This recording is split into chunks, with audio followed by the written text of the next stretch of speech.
Je n'avais pas de cocard sur les yeux, mais les yeux de mon âme étaient devenus sombres. Aujourd'hui, j'ai envie de partager à toutes les femmes et à tous les hommes, et même les petites adolescentes, parce que oui, malheureusement ça arrive, de trouver des jeunes filles, des jeunes adolescentes qui tombent dans des relations toxiques. Et donc j'avais envie de partager un pan de mon histoire avec vous pour que vous sachiez que vous n'êtes pas seul, mais surtout comment vous reconstruire, comment reprendre confiance en vous après avoir subi des humiliations, de la violence verbale, de la violence physique, d'avoir été rabaissé en permanence. À la longue, c'est quelque chose qui peut devenir très toxique pour votre corps, votre âme et votre esprit. Et comment est-ce qu'on fait pour s'en sortir quand on n'a plus confiance en soi, quand on perd son identité,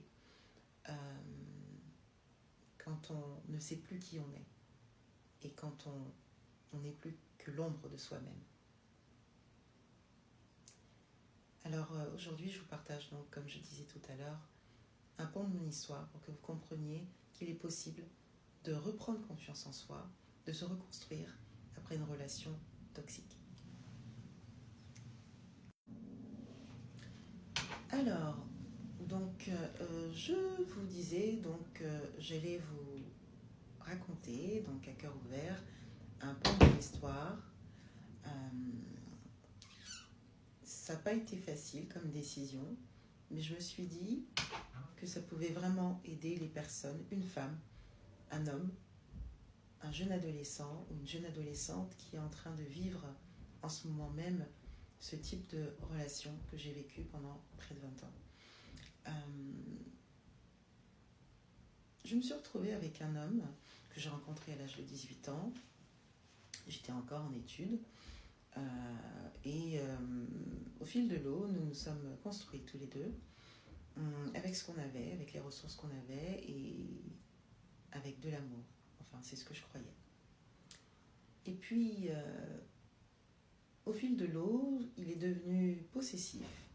Je n'avais plus le droit d'avoir des amis, plus le droit de voir mon entourage, donc ma famille proche, mes tantes, mes oncles. C'était lui qui décidait des amitiés que je devais avoir. Si une copine, une personne se liait d'amitié avec moi, il trouvait que c'était pas la bonne personne pour moi. Par exemple, si elle était célibataire et que moi j'étais en couple, ce n'était pas possible d'être en couple. Alors là, je vous parle de vraiment, il y a plus de 20 ans en arrière, puisque notre premier enfant a presque 21 ans. Voilà. Donc j'avais 18 ans, j'étais toute jeune. Voilà. Et puis donc j'avais eu des parents très rigides dans mon éducation, bien que ces parents-là m'ont aimée à leur façon. C'était assez compliqué pour moi parce que j'ai toujours été une grosse hypersensible. J'ai compris par la suite que j'étais, grâce à ma fille, que en fait j'étais HPI, hypersensible, etc. Donc ça je l'ai su bien plus tard, aujourd'hui à 40 ans, donc j'ai été diagnostiquée un peu tard, c'est un peu beaucoup, mais voilà, on va y revenir une prochaine fois, mais voilà. Donc je ressentais tout pleinement et voilà. Et donc cet homme, ça a commencé par ces petites choses-là. Il ne faut pas s'habiller comme ci, il ne faut pas s'habiller trop court, parce que maintenant tu es à moi, on est en couple, on est censé fonder une famille. Donc voilà, lui il avait 7 ans de plus que moi, avait déjà eu une vie avant, il savait un peu comment ça se passait, et puis moi j'y connaissais rien, et puis je l'aimais. Donc je me disais, c'est vrai, vu que moi mes parents avaient été séparés et que ça m'avait beaucoup impacté. Voilà, maman elle avait refait sa vie par la suite avec un homme formidable qui nous a bien éduqués, avec ce qu'il avait aussi, et ce qu'il pouvait faire, il l'a fait. Je le remercierai jamais assez, bien que quand même, on n'est pas parfait, il y avait des violences aussi, mais bon, ça c'est une autre histoire. Donc j'en ai vécu des choses. Et donc j'avais peur en fait de revivre tout ça. Et donc je me disais que si j'écoutais mon futur époux, tout rentrerait dans l'ordre et que j'aurais un mariage beau. Nous nous sommes mariés par la suite. Nous avons eu 4 beaux enfants que vous connaissez un petit peu maintenant, puisque je vous en parle souvent. Voilà, on apprend chaque jour, chaque semaine à se connaître, à se découvrir un peu plus. Parce que sur si vous voulez, sur ce TikTok, sur cette page TikTok, elle est professionnelle, mais je veux aussi qu'elle soit à caractère humaine. C'est-à-dire qu'il y a beaucoup d'humains, parce que c'est ma personnalité. Voilà, j'aime l'humain, j'aime les gens, et je veux me sentir proche de vous.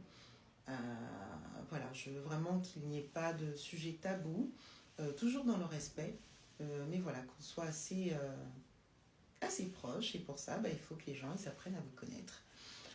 Donc, d'ailleurs, c'est toujours un plaisir quand je reçois vos messages d'encouragement. Merci beaucoup au passage.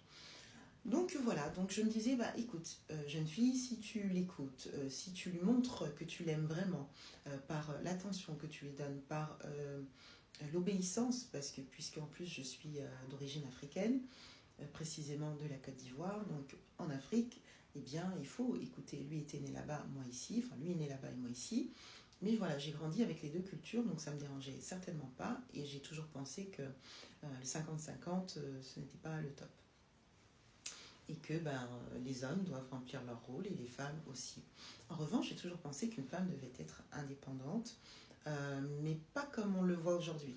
C'est-à-dire qu'elle doit avoir ses activités pour être pleinement épanouie en tant que femme d'abord, ensuite en tant qu'épouse, en tant que mère et puis en tant qu'épouse. Bon. Oui, parce que quand les enfants arrivent, après, ce sont eux la priorité. Je sais que la gente masculine n'aime pas trop ça, mais c'est vrai. Excusez-moi, il y a du bruit. Je vais peut-être aller éteindre fermer la porte et puis je vous reprends dans une autre vidéo.